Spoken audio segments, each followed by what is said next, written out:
The smell of death pierces the stone. 4 days of decomposition sealed within the rock, and yet the odor escapes through the crevices of the limestone, invades the still morning air, reaches the nostrils of all who crowd before the tomb. Seconds remain before someone orders the removal of that stone. We are in Bethany, a small village less than 3 kilometers from Jerusalem, at some point between the years 30 and 33 of the Common Era. What is about to happen here will be recorded in only one of the Gospels, but will traverse 2 millennia as one of the most extraordinary events of the biblical narrative, the definitive sign that, according to the text of John, will precipitate the decision of the religious authorities to eliminate the man who now stands before this tomb. Before we begin, write in the comments from where you are watching. Leave your like, subscribe to the channel and activate the bell. We continue. The morning light falls obliquely over the valley. The sun has already crossed the line of the hills to the east, but has not yet warmed the air.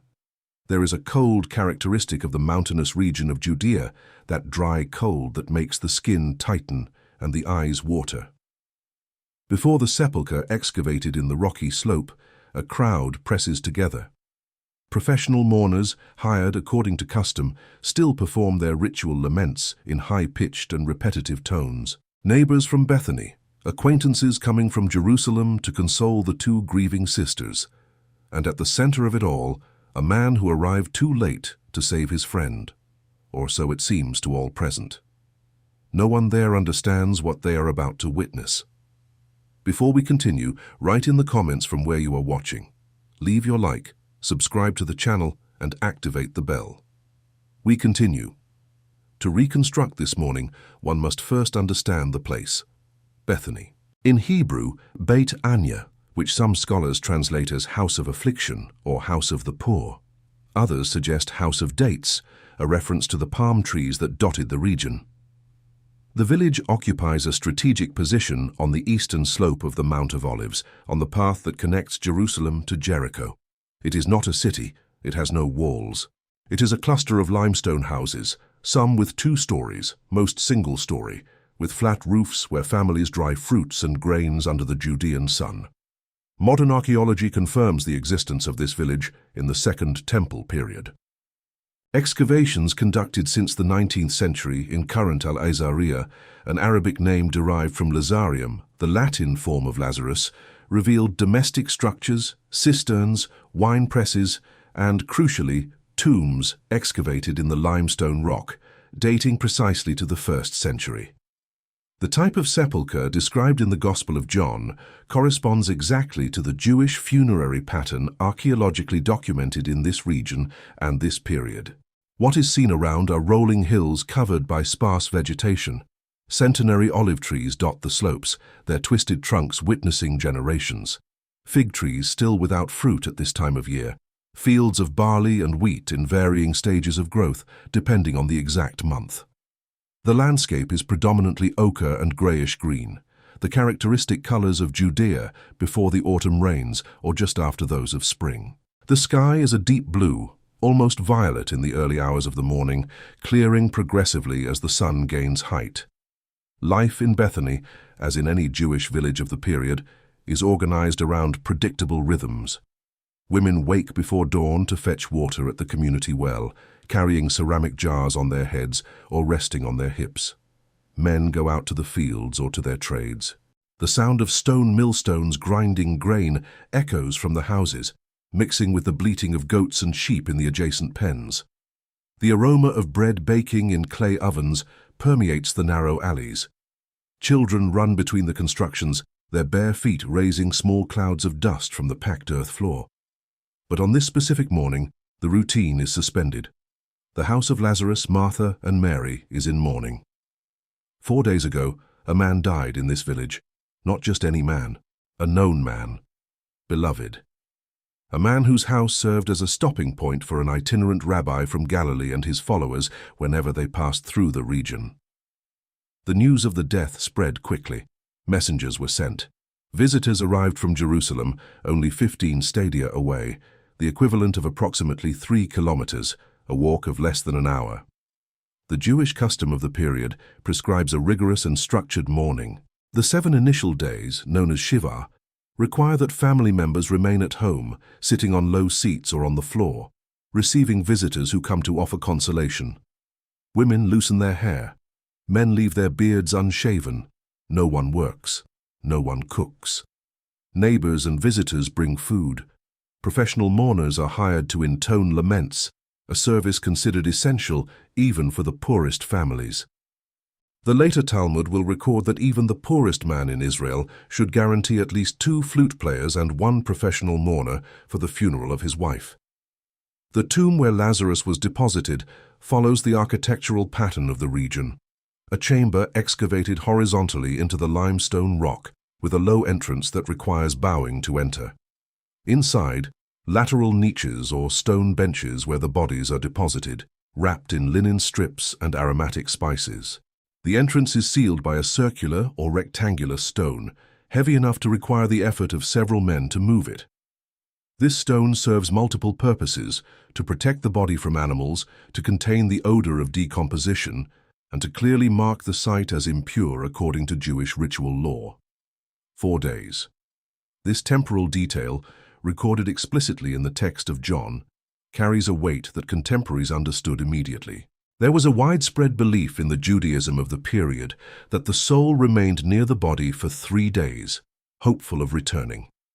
After the 3rd day, decomposition became irreversible.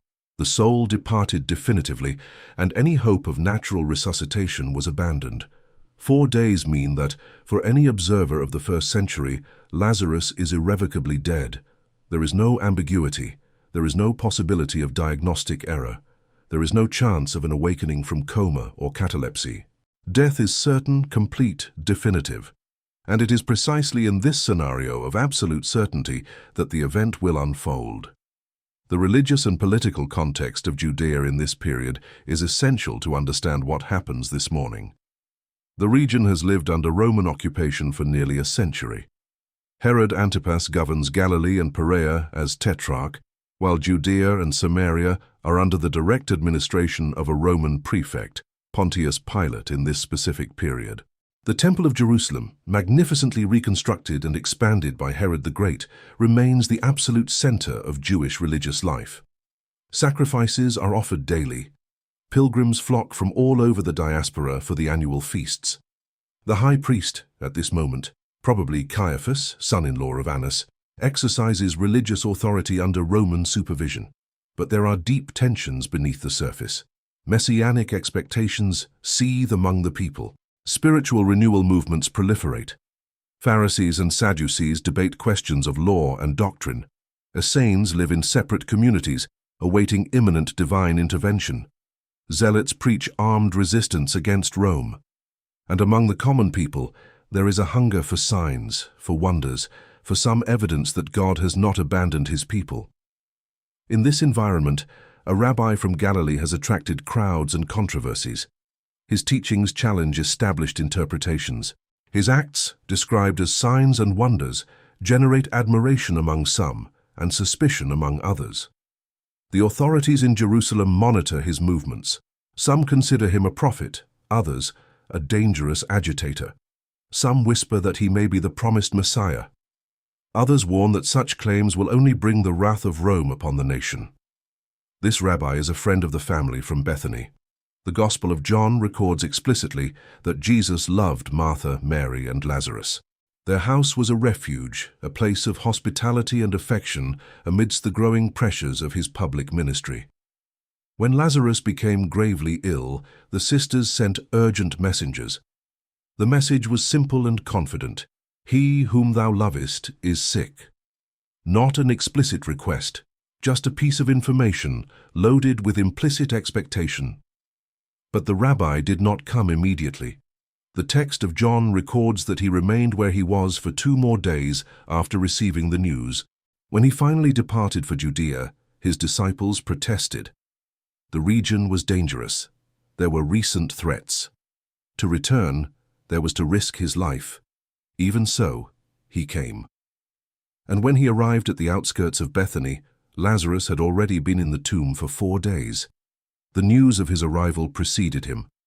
Martha went out to meet him before he entered the village.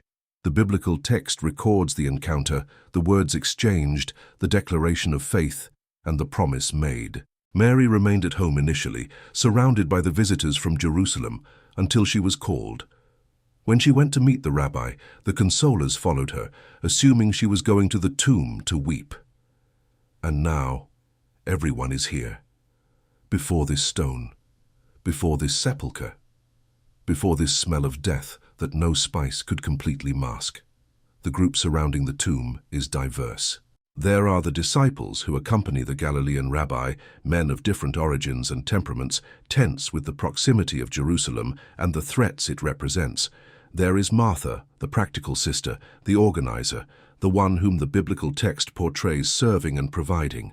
There is Mary, the contemplative, the one whom the same text shows at the feet of the Master, absorbing teachings. There are neighbors from Bethany who knew Lazarus since childhood, who bought products from his house, who shared meals on feast days.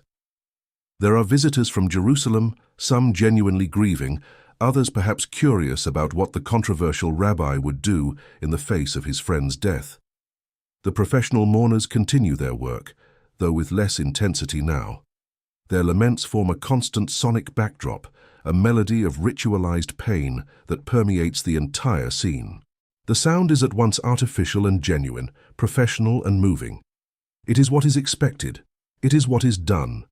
It is how the dead are bid farewell in first-century Judea. The air carries other sounds as well, the gentle wind descending from the hills, making the leaves of the nearby olive trees whisper, the low murmur of conversations among those present, the contained weeping of some, the shuffling of sandals on the rocky soil, and occasionally the tense silence that settles when everyone realizes that something is about to happen. The sun continues its ascent. The light changes subtly every minute, the shadows shortening, the heat beginning to be felt, where before there was cold. The limestone of the rocks reflects the luminosity, creating an almost blinding glare in contrast with the darkness that can be guessed through the crevices around the stone of the sepulchre. The rabbi stands before the tomb. The Gospel of John records that he was deeply moved and wept. The Greek word used to describe his reaction suggests an inner shuddering, a profound agitation that transcends common sadness. Those present interpreted the tears as proof of his love for his dead friend. Some, however, questioned aloud why he who had healed the blind had not prevented this death. He approaches the entrance of the sepulchre, and then comes the order that no one expected. Take away the stone. The words fall into the air like stones themselves. There is a moment of incomprehension, of hesitation. The order makes no sense to those present. The body has been there for 4 days. Decomposition is advanced. To open the tomb means to expose everyone to the unbearable odor, to the disturbing sight, to the ritual impurity that contact with death entails. It is Martha who verbalizes what everyone is thinking. Lord, by this time he stinketh, for he hath been dead 4 days. The response she receives is not a retreat. It is a reaffirmation, a promise, a condition. If thou wouldest believe, thou shouldest see the glory of God. There is a moment of silence, and then men begin to move. Hands are positioned against the stone, muscles tense, the rock begins to give way, scraping against the entrance of the tomb with a low, harsh sound that echoes through the hills. Inch by inch, the interior darkness is revealed, and with it, the odor. The unmistakable smell of decomposing flesh, of spices incapable of containing death, of a body returning to the earth the elements that composed it. Some people recoil involuntarily. Hands cover noses and mouths, faces contract. The instinct to move away from what is impure, from what is death, from what is termination, is almost irresistible. But the rabbi does not recoil. He stands before the dark opening. The morning light penetrates a few spans into the chamber, revealing only the entrance of the space where the body lies. The interior remains in shadows. The lateral niches are invisible. Whatever is in there is beyond the reach of natural light. There is an absolute silence now. The professional mourners have stopped. The wind seems to have ceased. Even the birds in the nearby olive trees have fallen silent. It is as if creation itself held its breath. The rabbi lifts his eyes, not to the tomb, to the sky. The text of John records a prayer, not a request, an act of thanksgiving, a public declaration that what is about to happen comes from the Father so that those present may believe. And then, the voice, a single word, a name, Lazarus, followed by a command, come forth. The voice is not a whisper, it is not a shout, it is a summons, an authority that does not ask, that does not suggest, that does not wait, that orders, that determines.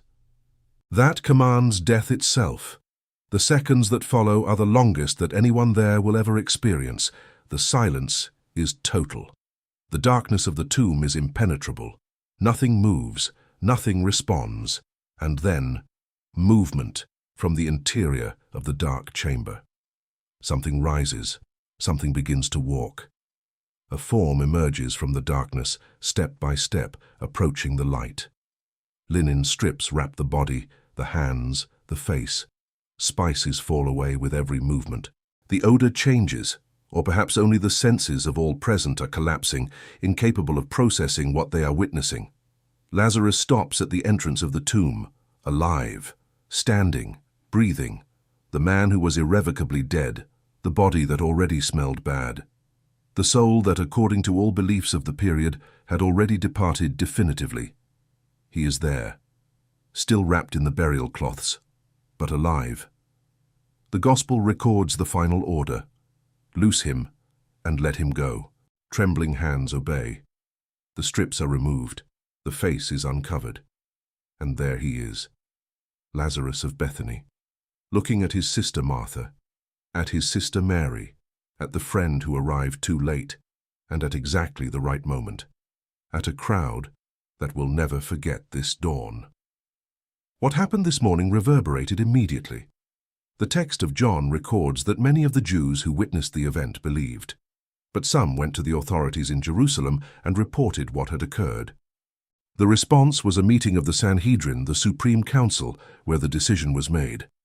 This man doeth many miracles. If we let him thus alone, all men will believe on him, and the Romans shall come and take away both our place and nation.